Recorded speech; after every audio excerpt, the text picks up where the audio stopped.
With the great blessings of Hashem, we are privileged this evening to study here in the holy city of Jerusalem, the final section, the last of the parashiyot of the Torah, Parashat V'zot HaBracha.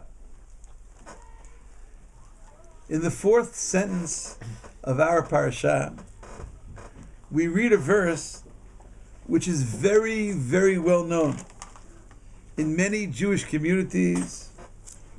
For many countless righteous Jews have a particular custom to teach this very pasuk, the one that we're about to study, to their children, to their young child, as he or she is at the earliest stages of speech. In many communities, the custom is to teach this pasuk, the one that we're learning together tonight. That's their opening entrance into the world of Torah speech. Torah tziva lanu Moshe morasha kihilat Yaakov. I remember even as a very young child, my Abba and Ima of blessed memory. That's how we were initiated into the world of speech. That's how we were initiated into the world of Torah. This very pasuk, this very verse from V'zot HaBracha, Torah tziva lanu Moshe morasha kihilat Yaakov. The Torah that Moshe commanded us, the Torah that Moshe commands us and teaches us, is the inheritance of the congregation of Jacob. Amen. Morasha kihilat Yaakov. The entire nation is connected to the words of Torah. In the concluding section of the Torah this week, in this parasha, we study the nature of this God-given gift of Torah. We are not to view Torah as the private possession of some. It is not limited to the leaders. It is not limited to the sages. It is not limited to the scholars. Everyone has a deep-rooted connection to Torah.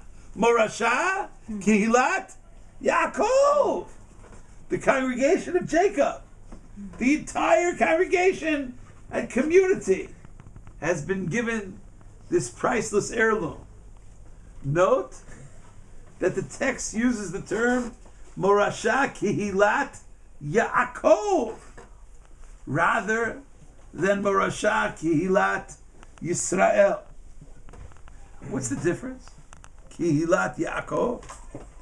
A wide variety of commentaries in many places in Tanakh point out that Yaakov is often used to describe the lower level element of the Jewish people, while Yisrael is employed to emphasize the elated groups of our nation. Morasha Kihilat Yaakov.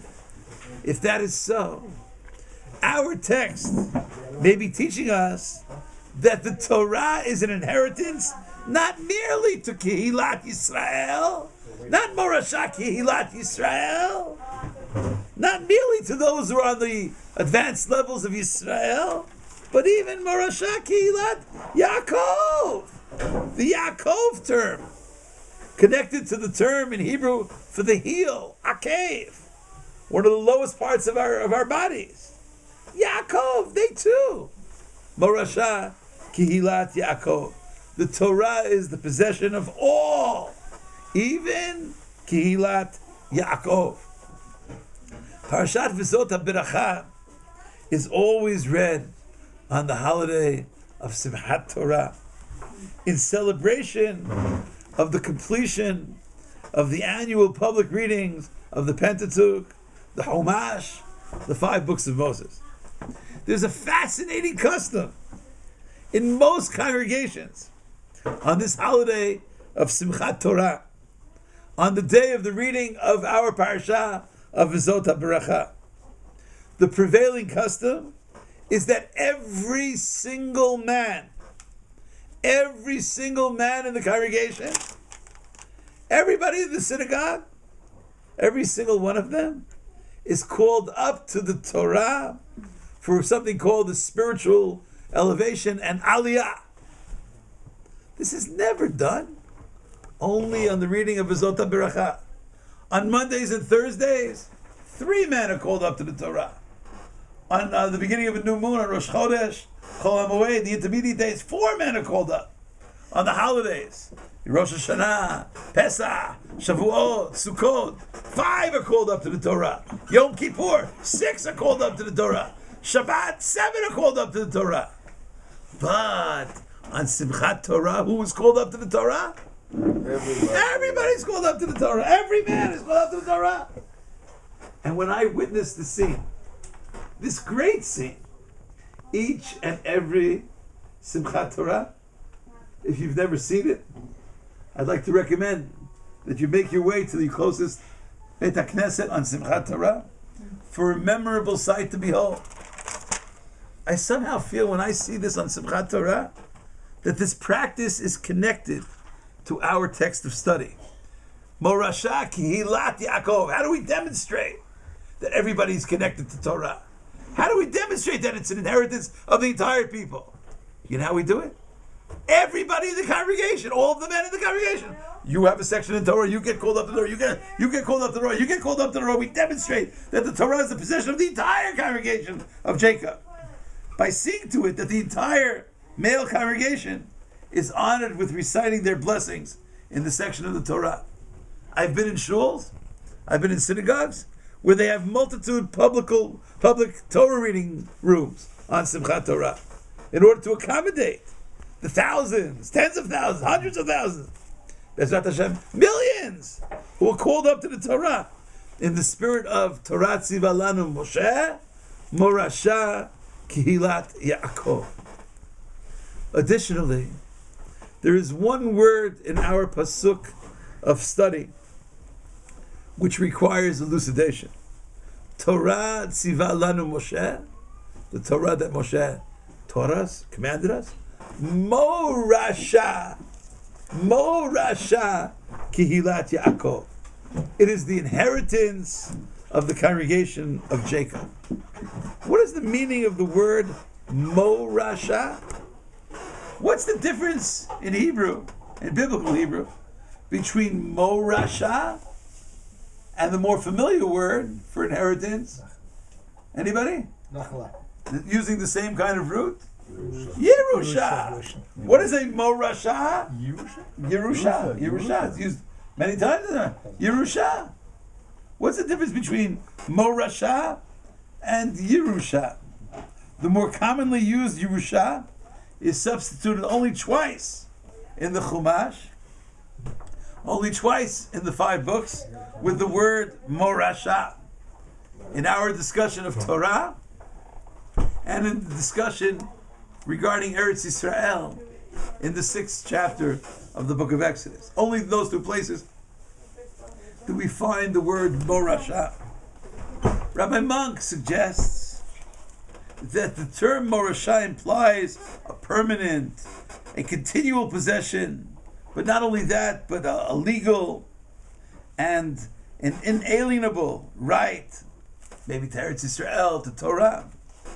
But it seems that the difference between Yerusha, Yud Resh Vav Shin Hei, and Morasha, Mem Vav Resh Shin Hei, may be that Yerusha is something which a person himself or herself possesses, inherits. Yerusha.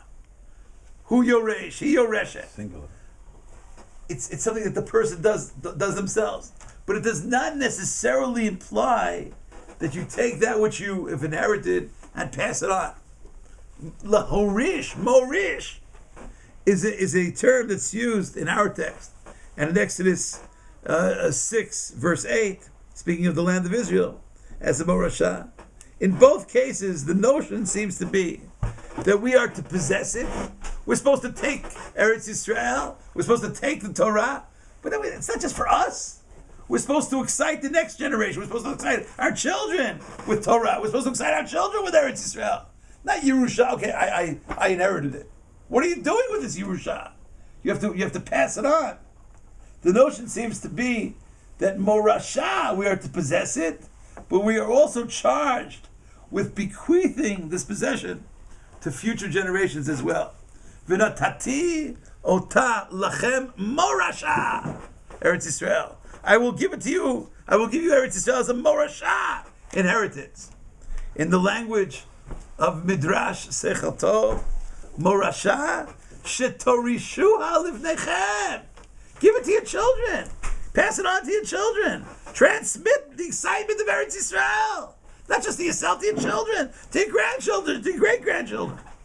Or as Rabbeinu Bahyai writes in his commentary about our pasuk, he doesn't write it here in his commentary on Deuteronomy. If you're interested, you can see his comment on Exodus chapter 6, verse 8. He writes, V'chein yesh lefaresh bepasuk Torah tziva lanu Moshe morasha v'lo amar Yerusha ki haya b'mashma she'atorah lo tiyeh Yerusha ki im lo to'ador shekibluha bilvad. Maybe only that generation receives the Torah. V'alkein amar morasha she'tzarich lo risha livneihem. You have to continue it. Ki gam adorot habayim ha'atidim chayavim. They chayavim hem b'kiyum haTorah kol tam shekibluha. Your future generations have to also be included in Torah. You know what happens on Simchat Torah? Those of us who have been privileged to be in the synagogue, you know who dances on Simchat Torah? Not just the adults. Did you ever see the beautiful, holy children? May they all be blessed all over the world. Did you ever see them dancing with their Torah scrolls, or with their flags? Or, now they have various kinds of dolls, Torah dolls, And what's that all about on a spiritual level? Maybe each of them is a living fulfillment of morasha. It's not just the elders of the community. Everybody's involved. Because that's our fulfillment to the dedication of the pasuk of our study of Torah tziva lanu Moshe morasha. We want those children, those beautiful, happy, healthy, sweet children.